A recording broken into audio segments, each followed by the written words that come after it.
గారి కుమార్తె సురేష్ గారు చెప్పినట్టు కొంతమంది నన్ను భయపెట్టాలని చూశారు, సభకు రానియకుండా చూశారు, అడ్డుకోవాలని చూశారు, సభనే జరగనీయకుండా చూశారు. మూడు సార్లు ప్లేస్ చేంజ్ చేశారు, ఇవన్నీ చేంజ్ చేశారు. నాలుగోసారి ఇచ్చి ఒక 3 అవర్స్ పర్మిషన్ ఇచ్చారు. అదేంటది? ముందు ప్యానల్ సభ్యులకు కానీ 99 వీక్షకులు కానీ బ్రహ్మనాయుడు గారు కానీ అందరికీ నమస్కారం అండి. సార్, శ్రీ స్వర్గీయ వంగవీటి మోహన్ రంగా గారి పేరు చెప్తే చిరిగిపోయే చరిత్ర కాదు, అది సువర్ణాక్షరాలతో చరిత్రలో అట్లాగా లిఖించదగ్గ విషయం. అట్లాంటి ఆయనకి ఆటంకాలు కలిగించారంటే మేము ఎట్లా ఒప్పుకుంటాం?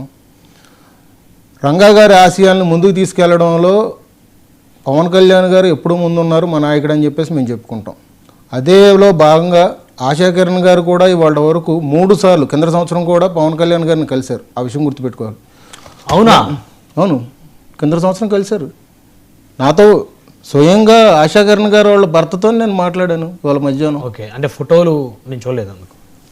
3 సార్లు ఇప్పటి వరకు జనసేన అధ్యక్షులు పవన్ కళ్యాణ్ గారిని కలిశారు. కింద సంవత్సరం కూడా కలిశారు. యుగంధర్ గారితో నేను ఇందాక మధ్యాహ్నం ఫోన్ కాల్లో మాట్లాడాను. ఓకే. సో ఇక్కడ జన సమూహాన్ని చూసి రంగానాయుడు అనేది పెడుతుంటే కొంచెం పోలీస్ వ్యవస్థ అక్కడ పర్మిషన్ ఇవ్వడానికి కొంచెం ఇబ్బందులు అయితే గురి చేశారు. కానీ అదేంటంటే జనసమూహాన్ని చూసుకొని, అదే అంతేగాని వాళ్ళ మీద మీటింగ్ జరగకుండా ఉండడానికో లేకపోతే ఏ శక్తులు అడ్డుకోవడానికో అని కాదు. దాని ప్రకారంగానే 3 చోట్ల సభాస్థలం అయితే మార్చడం జరిగింది. సభాస్థలం అక్కడ మార్చడం జరిగింది. జరిగిన తర్వాత కూడా నెక్స్ట్ ఏం జరిగిందంటే నేవీ వాళ్ళు కూడా పర్మిషన్ లేదని చెప్పేసి అని అన్నారు. నేవీ వాళ్ళు కూడా పర్మిషన్ లేదన్న తర్వాత వాళ్ళు అటు చేసి ఇటు చేసి సభకి 4 గంటల ముందు మొత్తం పర్మిషన్లన్నీ తెచ్చుకొని రంగానాయుడు మీటింగ్ అయితే చేయడం అయితే జరిగిందండి. ఇది స్వయంగా నేను మొత్తం తెలుసుకున్న విషయం మాట. దానిలో భాగంగానే ఇవాళ రోజున ఒక విషయం చెప్తున్నాను. ఒక ట్వీట్ ద్వారానో లేదంటే సోషల్ మీడియాను ఊపేస్తున్న కొన్ని మాటల ద్వారానో అయితే చెప్తున్నానండి. రంగా రాధా మిత్రమండలి అనేది ఒక సభ పెట్టుకుంటేనే ఇంత భయపడిపోయి ట్వీట్లు పెట్టిన మరి వాళ్ళు అధికారంలో ఉన్నప్పుడు వంగవీటి మోహన రంగా గారి పేరు మీద జిల్లా ఎందుకు ప్రతిపాదించలేదు?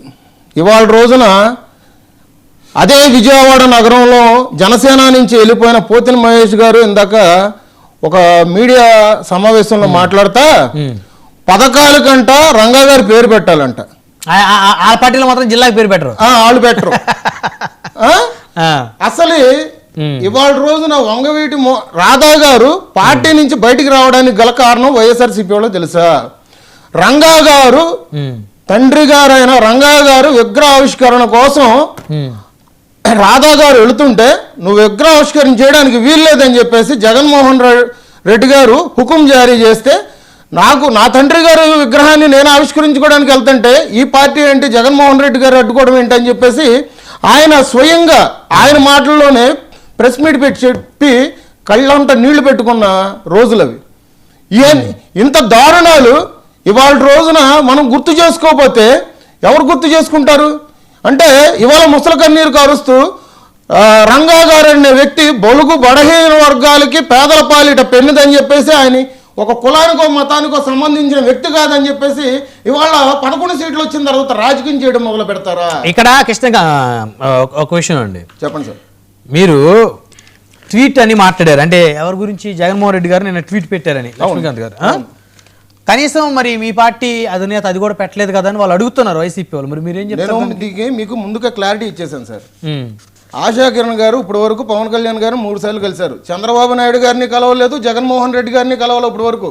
మీరు అదొక విషయం గుర్తుపెట్టుకోవాలి. మాకు అభిమానం అనేది గుండెల్లో ఉండాలి. అంటే మేము నమ్మిన నాయకుడు ఆయన రంగా గారు ఆశయాలను ఏ విధంగా తీసుకెళ్తున్నారు, ఆయన ఆశయాల్ని ప్రజల్లోకి తీసుకెళ్ళి ఏ విధంగా ఆయన నడిపిస్తున్నారనే ఉద్దేశం ఒకటే చూసుకోవాలి. ఇవాళ దానికి తగ్గట్టుగా పవన్ కళ్యాణ్ గారు పేదల పక్షాన ఏ విధంగా నిలబడుతున్నారు, ఆయన ఇవాళ అధికారంలో డిప్యూటీ సీఎంగా ఉండి కూడా ఆయన సొంత నిధుల నుంచి కూడా డబ్బులు ఇస్తున్న పరిస్థితులు అది మీరు గ్రహించాలి. అది రంగా గారు అంటే ఇష్టమని ఆయన 1కి 10 సార్లు కూడా ప్రతి సభలో చెప్పిన రోజులు కూడా ఉన్నాయి.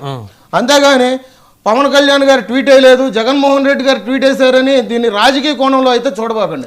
రాజకీయ కోణంలో చూస్తారు, రాజకీయ నాయకుల అంశాలు నేను అదే అంటున్నా సార్. నేను ఇందాక మధ్యాహ్నం యుగేంద్ర గారితో మాట్లాడినప్పుడు కూడా సార్ దీన్ని రాజకీయం ఎందుకు చేసుకుంటున్నారు, రంగా గారు అనే వ్యక్తి ఒక వర్గానికి ఒక కులానికో లేదంటే ఒక మతానికో సంబంధించిన వ్యక్తి కాదు. రాధారంగా మిత్రమండలి అనేది కనుమరుగవుతున్న టైంలో ఇవాళ రోజున నా భార్య ఆశాకిరణ్ గారు వచ్చి వాళ్ళందరినీ ఒక సమూహంగా ఏర్పాటు చేసి రేపు రానున్న రోజుల్లో మనం ఏ విధంగా ముందుకెళ్ళాలని ఒక కార్యాచరణ చేద్దామనే ఆలోచనతో ఉందాం అనుకుంటే దీన్ని రాజకీయ రంగు ఎందుకు పులుముతున్నారు అని ఆయన స్వయంగా నాతో చెప్పిన మాటలు. సో దీన్ని ఒక ట్వీట్ ద్వారానో లేదంటే ఈ సోషల్ మీడియా వాడుకొని ఆశాకిరణ్ గారు వైసీపీలోకి వస్తారంటే చీకొట్టి అన్నయ్యనే తరిమేసిన దాంట్లోకి చెల్లెట్లాగా వెళ్తుంది చెప్పండి.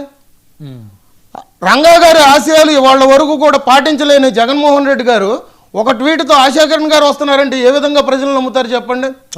మరి జిల్లాకు ఒక పేరు పెట్టలేదు, ఇవాళ రోజున పథకాలకు పేరు పెట్టంటారు, లేదంటే వీధుల్లో పేర్లు పెట్టమంటారు. వైసీపీ పేరు పెట్టలేదని అన్నారు కదా, ఇప్పుడు మీరు అంటున్నారు కదా. అవునండి, కూటమి ప్రభుత్వం పెడుతుందా? మేము ఖచ్చితంగా మేము ప్రతిపాదనలో ఉందండి. అసలు వాస్తవానికి అక్కడ జరిగింది ఏంటంటే అటు పక్కన నిమ్మకూరు ఉన్నటువంటి ఇప్పుడు కృష్ణా జిల్లాకి రామారావు గారికి పేరు పెడదామని, ఇటు పక్కన వంగవీటి మోహన్ రంగా గారి పేరు పెడదామని ఆ రోజు కుట్రపూరితంగా ఆలోచించి ఇటు పక్కన రామారావు గారి పేరు పెట్టి అటు పక్కన కృష్ణా జిల్లాగా ఉంచేశారు. ఇది మరి రాజకీయ కుట్ర కదా ఆ రోజు. మరి వాళ్ళు చేసింది సార్, ఇది ప్రతిపాదనలో ఉంది, ఇంకా చర్చలు నడుస్తున్నాయి. అర్థమైందా సార్? ఇది ఖచ్చితంగా అయితే మేము ముందుగానే తీసుకుంటాము. రైట్ వన్ బై వన్ మాట్లాడదాం. విజయ్ గారు, తెలుగుదేశం నుంచి విజయ్ గారు.